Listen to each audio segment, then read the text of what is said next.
I'm looking in the camera, right? I don't care if I know you or not. I care about you because I know it can be way more beautiful than these artificial things, right? Yeah. And this lays that out, right, in a very logical fashion.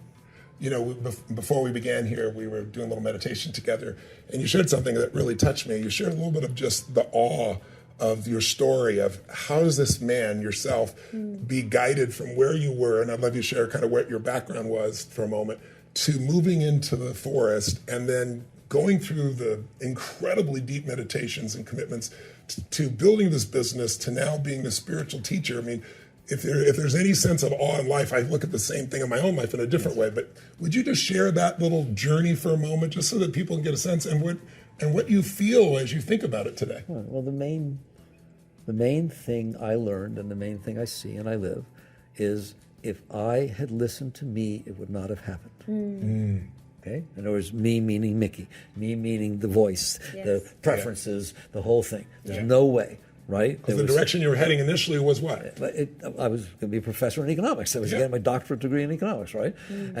But I didn't make that decision. It's sort of like how life pushed you, right? And then I had a very deep meditation, and where that came from, I can't answer. But I decided I had no choice. It was so deep that it moved me so deeply that I said, I can't go on in life without exploring this, right? And that's when I moved out to the woods, all right? And my thought was, I'm going to move out to the woods, I'm going to meditate, and I'm going to die there.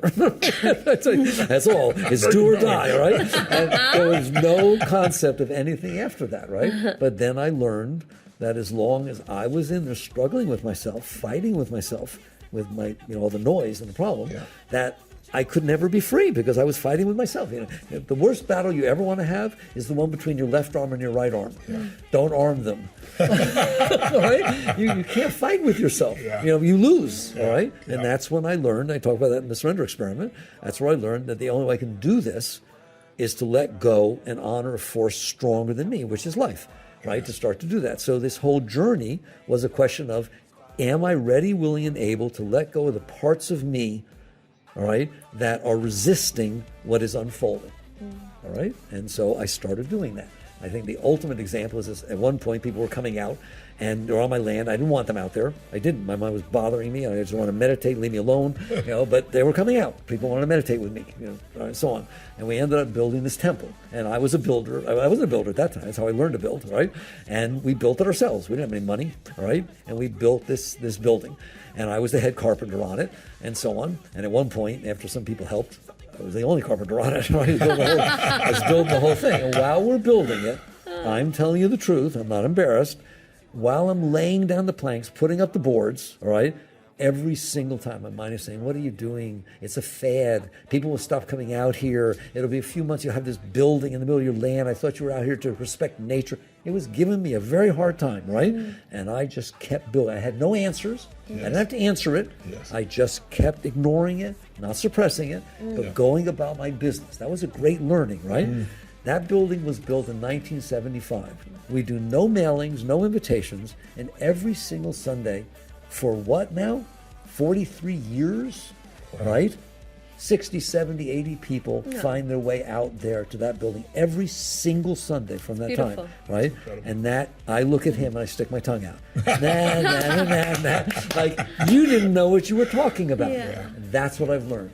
He doesn't know what he's talking about. How could he? He only knows the little things that have happened to him, right? He didn't know the bigger picture. He doesn't have any idea what's going on. And so what I learned and what I feel now is that there's only one way to live your life, and that is life, not mind. Right? And so what I feel is a great joy of having learned that and having let go of myself to whatever degree. I'm not high or anywhere special, but having let go enough to where there's just constant joy in here. And then I know that exists inside of everybody. And of course I'm going to, if I don't go out there to push the teachings, but if people come, of course I'm going to do my best to try to help them. I said the young ones when they come. I mean, that's very moving. You get 19, 20-year-old college students come out, right? And they're sitting there like this, right? And just say, oh my God, at that age, to realize that, right? So that's my answer to you. Nikki, you're a beautiful soul. Sage and I both are very grateful to be able to call you a friend and to just know your spirit.